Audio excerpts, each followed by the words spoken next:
திருமணம்ன்றது ஒரு பெரிய ப்ராசஸ்.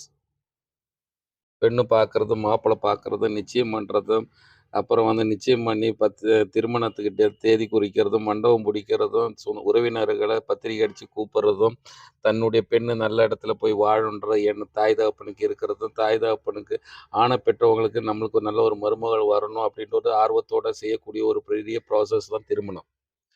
இவ்வளோலாம் கஷ்டப்பட்டு திருமணம் முடிச்சுட்டு, அவங்க 6 மாசத்துலயோ, 1 வருஷத்துலயோ திருமண வாழ்க்கையில சந்தோஷத்த இழந்து மன முறிவுக்கு வந்துடுறாங்க. டைவர்ஸ்க்கு வந்துடுறாங்க.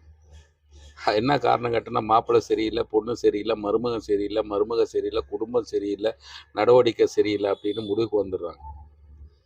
ஏன் அந்த காலத்துல எல்லாம் நம்ம வயதானவங்கலாம் வீட்ல இருப்பாங்க. திருமணத்துக்கு முன்னாடி இந்த பெண்ணுக்கும், ஆணுக்கும் நிறைய விஷயங்கள் சொல்லிக் குடுப்பாங்க. திருமணம்னா இப்படிதான், வாழ்க்கைன்னா இப்படிதான். அதன்படி அதுவே நண்பர்களும் சொல்லிக் குடுப்பாங்க. இப்பல்லாம் அந்த மாரி சொல்லிக் குடுக்கறதுக்கு ஆள் இல்ல. சொல்லிக் குடுத்தாலும் ஏத்துக்கிற மாரி இல்ல, இப்ப உள்ள தலைமுறை. ஏன்னா, இன்னைக்கு Instagram வாழ்க்கையாயி போச்சு. மொபைல் வாழ்க்கையாயி போச்சு. மொபைல்ல தட்டுனா சாப்பாடு வருது.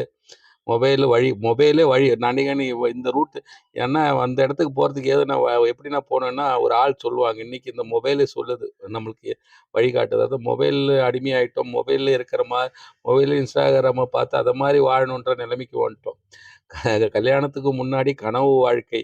கல்யாணத்துக்கு அப்புறம் நிஜ வாழ்க்கை. இந்த கனவு வாழ்க்கை, நிஜ வாழ்க்கையும் பார்க்கும்போது அது வித்தியாசமா இருக்கு. உடனே அப்படி இல்ல, இப்படி இல்ல, நான் நெனச்ச மாரி இல்ல, நீ நெனச்ச மாரி இல்லன்ற ஒரு முடிவுக்கு வராங்க.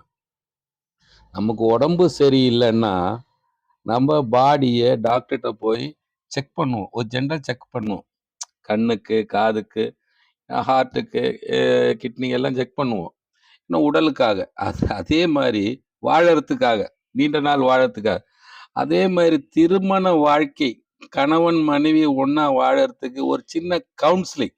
திருமணத்துக்கு முன்னாடி, நிச்சயத்துக்கு முன்னாடி, நிச்சயம் ஆன பிறகு, ஆணும் பெண்ணும் போய் ஒரு கவுன்சிலிங் பண்ணிட்டீங்கன்னா, ரொம்ப நல்லா இருக்கும்னு நெனைக்கிறேன்.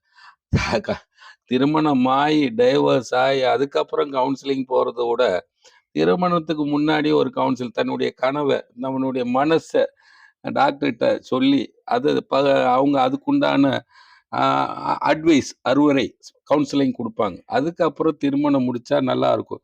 நெறைய பேர் திருமணம் முடிச்சு, அதுக்கு இவ்ளோ ப்ராசஸ் முடிச்சு, திருமணம் முடிச்சு, மனமுறிவுக்கு வரதுக்குள்ள, நம்ம திருமணத்துக்கு முன்னாடி ஒரு கவுன்சிலிங் பண்ணிட்டு திருமணம் முடிக்கிறது நல்லது.